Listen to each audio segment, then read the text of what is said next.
Subhanahu wa ta'ala itu membebaskan 1.000.000 alfi atik minan nar. Ada 1.000.000 orang yang dipastikan harusnya masuk neraka, tapi kemudian apa istilahnya kalau tahanan itu diapakan, diamnesti, apa, remisi ya, mendapatkan remisi dari Tuhan untuk kemudian bisa terbebas dari neraka. 1.000.000. Fa idza kana yaumul jum'ah a'taqa fi kulli sa'atin minha alfi atikin minan nar kulluhum yastaujibu an-nar.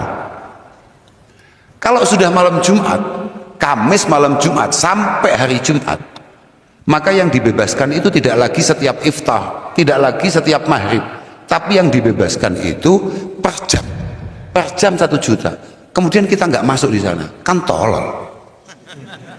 Loh, wakeh tenan loh itu. Nah, kalau setiap hari itu 1.000.000, berarti kan seminggu itu sudah 7.000.000 orang yang dibebaskan itu.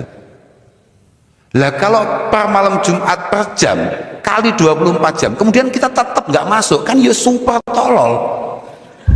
Ngapain kita ini? Kita ini ngapain acaranya kok sampai tidak mampu terjangkau oleh maghfirah Allah Subhanahu wa ta'ala yang sangat luas.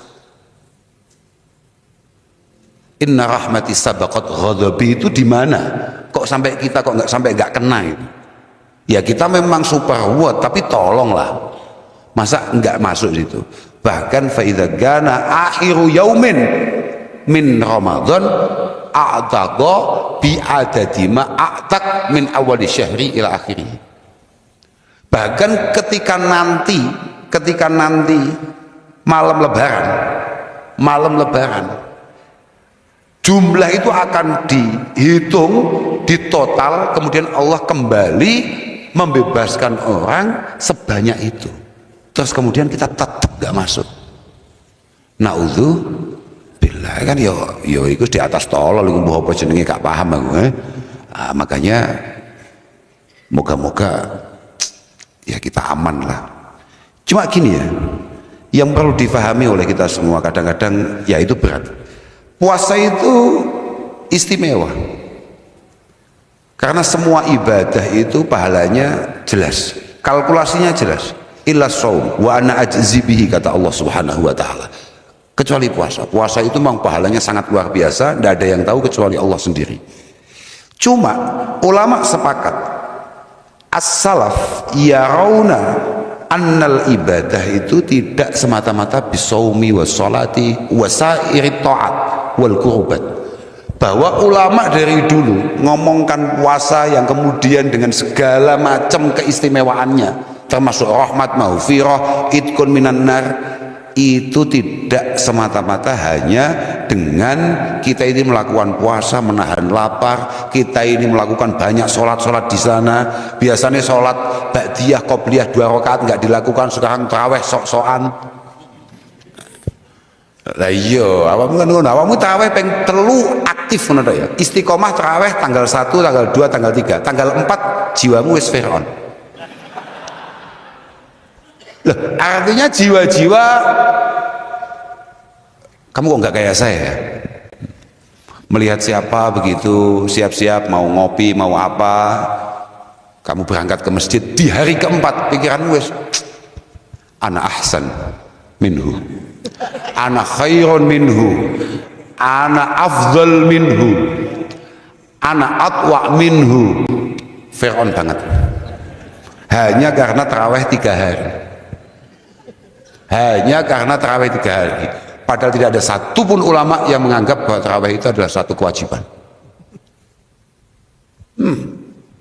Jadi tarawih telung dina tok, perasaannya wong liya kabeh ahli neraka, dhek tok sing ahli surga. Padahal betapa tidak serunya masuk surga yang segitu luasnya sendirian. Loh, iya lho saiki lho, sak uwin mlebu neraka kabeh, sing mlebu mek awakmu tok. Sepi. Kowe arep nyapa ning kono kawah dhewe. Ya Allah nuwun sewu, kanca-kanca kula teng pundi? Neraka kabeh. mesti terakhir kalau kak mriko lah sepi masalahnya karena mergo awakmu jiwa hasud mesti mau gawa tekan akhirat. Kamu itu lebih suka kamu turun ke bawah daripada kamu ngajak orang lain ke atas. Makanya ulama mengatakan ibadah di bulan puasa dengan segala keistimewaannya ini tidak melulu terkait masalah bagaimana kita tadarus, bagaimana kita ini jamaah, bagaimana kita ini puasa, tidak. Tapi yang paling bagus adalah kafun nafsi anil adha wa hadki hurmatin nas. Yang paling bagus adalah bagaimana kita punya kemampuan menahan diri kita untuk tidak menyakiti orang lain, kemudian tidak merendahkan orang lain. Itu penting dan itu berat. Sama sadar tidak bahwa Rasulullah menamai Ramadan ini dengan banyak nama. Oke, Ramadan adalah syahrul Quran. Makanya setiap tanggal berapa gitu, kalau sudah mulai akhir-akhir ada istilah nuzul Quran. Oke. Tapi harus tahu, di sini ini ada syahrul muasah. Di sini ini ada nama namanya syahrul ihsan. Di sini ada nama namanya syahrul sabr. Sama bisa lihat itu di kitab-kitab itu. Syahrul sabri fi Ramadan itu adalah syahru man in nafsi anittiba'i hawa. Bulan di mana kita harus memaksa diri kita untuk tidak mengikuti hawa nafsu kita, dan itu berat saudara, berat. Aku gak mampu, aku gak ngatasi ya menit delok wajahmu, wah tansoyo berat. Gini ya, sama itu kalau disebut kata-kata sabar itu berarti hubungannya dengan apa? Sabar itu hubungannya dengan apa? Sabar itu hubungannya mesti yang ada dalam pikiran sampean kalau udah ngomongkan sabar itu musibah, masalah, hal-hal yang membuat sampean tidak nyaman. Itu hubungannya dengan sabar. Tidak Pak, sabar itu tidak melulu terkait itu. Sabar itu harus kita pahami bahwa sabar itu adalah fi'lul ma'murat wa tarkul manhiyat. Salat itu butuh sabar bukan? Butuh sabar. Kademen isu-isu dadak wudu butuh sabar.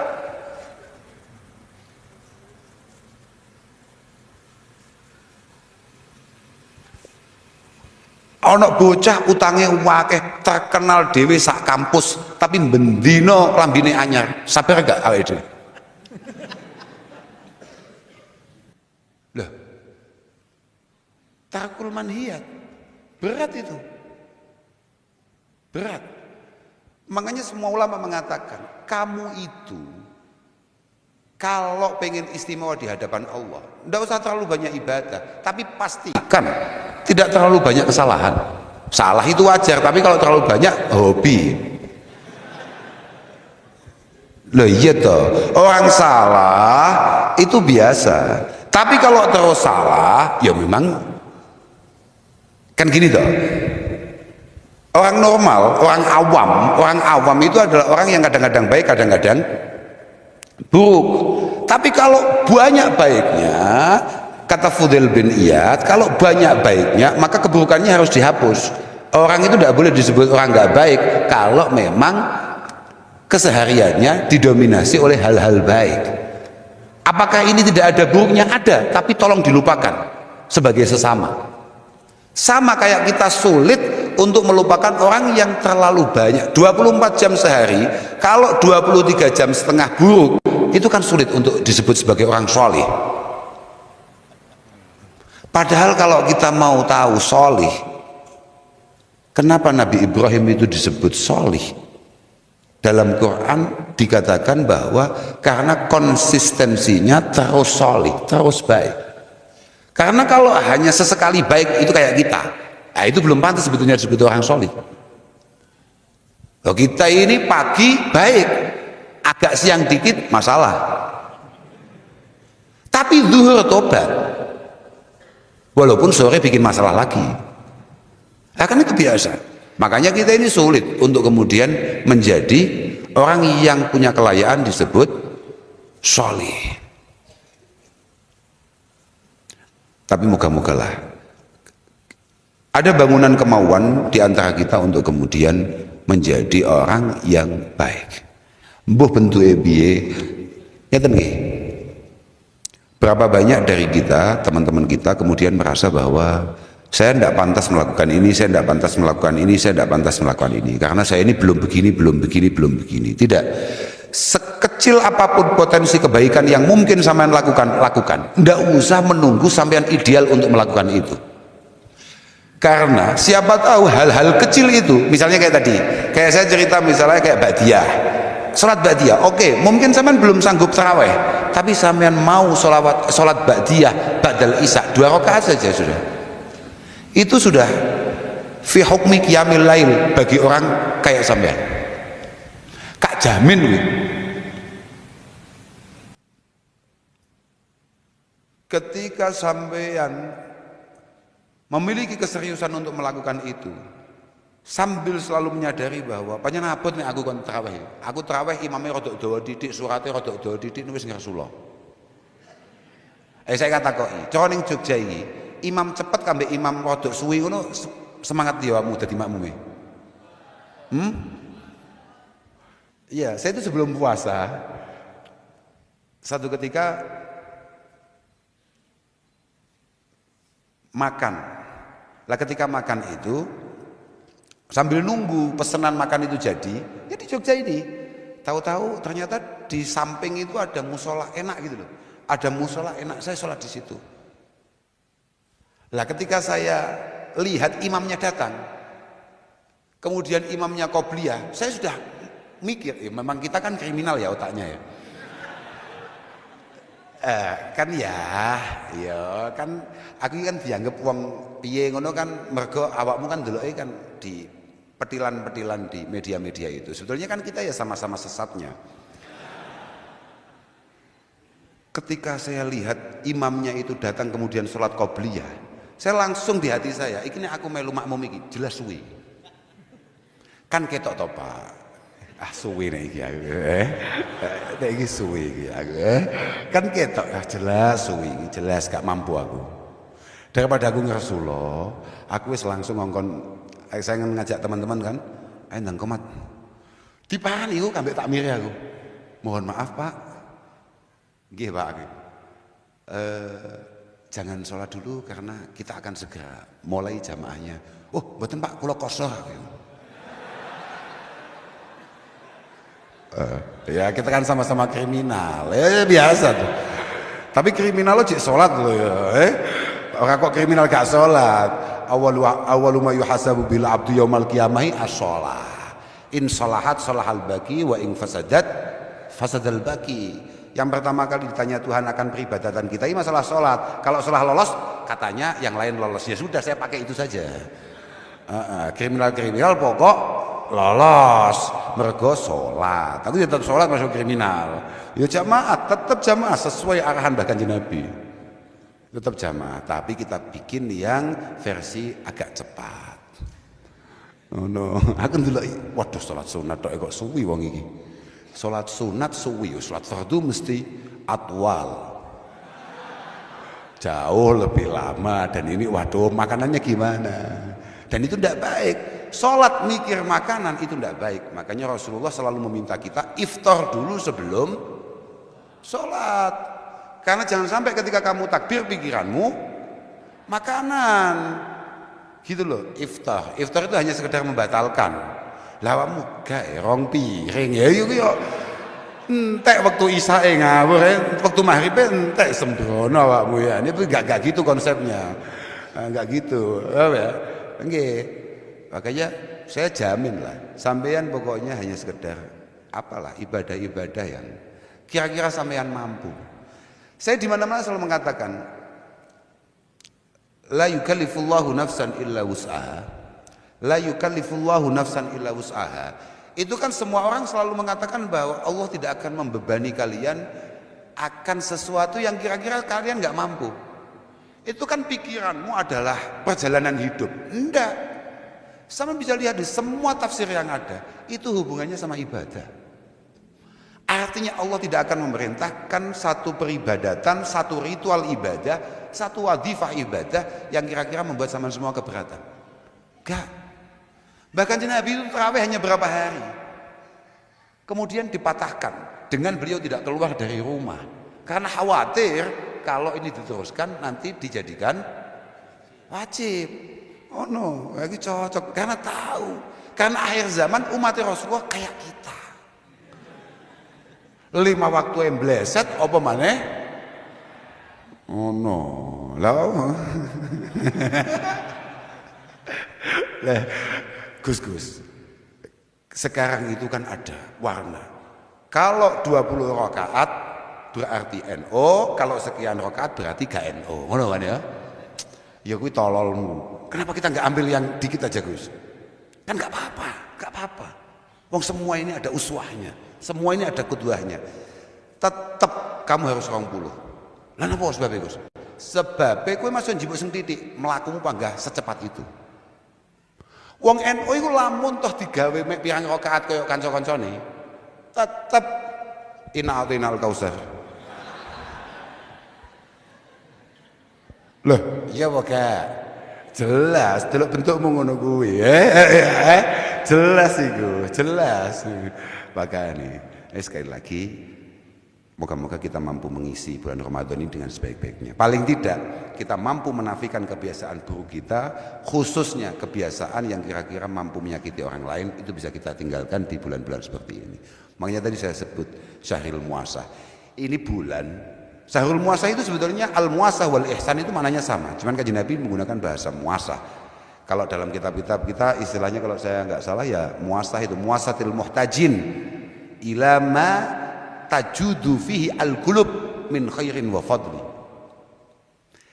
Ini bulan adalah bulan di mana orang sobek, orang buruk aja kayak kita itu pengen baik.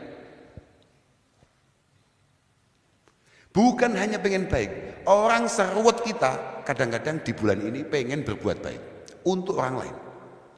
Padahal cahwat, bulan ini bulan macak baiknya orang ruwet. Lah nek wong-wong api-api kan tidak menunggu Ramadan. Lah tapi kalau orang kayak kita kan ya beda. Beda bentuknya beda. Bentuknya beda. Api ngenteni Ramadan panjenengan. Quranmu itu tahu mau demok liyane Ramadan kapan? Lah iya enggak? Sampai bledukan. Sampai Quran itu menyesal kenapa pernah dicetak dan kemudian kamu yang beli. Loh, coba tanya Quranmu itu. Mesti gitu. Mentalnya. Kejiwaan Quran yang kamu beli itu mesti gitu. Aduh, aku kok mulai dilapi ya, mesti harus mlebu Ramadan nih. Setelah itu masuk Syawal, alhamdulillah kita lupakan lagi. Apa meneh saiki wis ono HP, ono tab, ada iPad, ada macam-macam. Tahan saya gak kedemek. Tapi tetap menjelang Lebaran kita bersihkan. Tapi tetap ditaruh di musola-musola. Bagus, gak apa-apa. Paling gak sempat kamu sentuh. Paling gak tanganmu pernah menyentuh mushaf itu, bagus. Makanya ini adalah bulan muasah, bulan di mana orang-orang ruwet kayak kita saja berusaha baik, bahkan berbuat baik bagi orang lain. Kata Rasulullah, kamu itu tidak akan menemukan la tajidu ahadan fi Ramadan illa muwasin wa muwasan. Di bulan Ramadan itu hanya ada 2 kelompok. Kalau enggak berbuat baik, ya dia berarti dibaiki orang lain. Kamu jangan pikir bahwa berbuat baik itu melulu terkait masalah misalnya taftir. Taftir itu apa ya?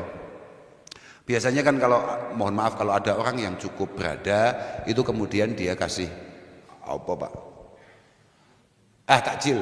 Aku ya itu bahasanya wong kutho iku. Bener itu takjil atau kasih bahkan ada berbuka gratis atau ada apa kan begitu. Makanya kan fadzaka yuwasi bil mal, fadzaka yuwasi bit ta'am, fadzaka yuwasi bisilah. Kan enek ngono iku. Macam-macam. Ada satu orang itu cara berbuat baiknya ya mungkin karena dia rezekinya lebih, dia ngasih makanan, dia ngasih uang. Ada yang hanya sekedar silaturahim. Tapi kadang-kadang ada orang yang saking ruwetnya di bulan Ramadan menghindari silaturahim. Karena apa? Biasanya orang yang nggak pernah silaturahim terus kemudian Ramadan silaturahim golek utangan. Loh, ini kalau sudah menjelang Lebaran itu WA terasa sangat bahaya loh Pak. Pokoknya, oke, terasa bahaya. Kenapa terasa bahaya? Karena siapa tahu banyak orang butuh.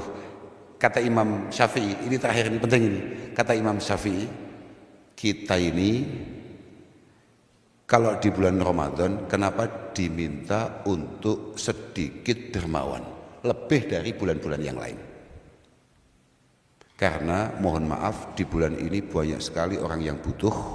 Bahasanya Imam Syafi'i adalah likasrati hawaijin nas fi Ramadan ila masalihihim. Maka sekecil apapun yang bisa kamu bagi di bulan Ramadan, bagi. Misalnya ada kalian mendapatkan MBG, kok MBG, ojo liane ya. Ojo liane saya. Misalnya dari kalian ada yang punya apa ya? Ada yang punya, oke itu apa itu? Kotaan itu nggak tahu saya isinya apa. Ah itu. Kalau bisa dibagi, bagi. Jangan dimakan sendiri. Karena banyaknya orang yang butuh di bulan Ramadan. Moga-moga kita semua selalu mendapatkan taufik hidayah inayah dari Allah Subhanahu wa taala. Saya juga ikut doakan selalu. Moga-moga semua diberi kemudahan dalam proses kehidupan panjenengan semua. Sampeyan muga-muga fid dunya hasanah wa fil akhirati hasanah. Di dunia sampean sukses penuh manfaat, sampean di akhirat juga sama. Selamat juga penuh manfaat, yakni bisyafaah.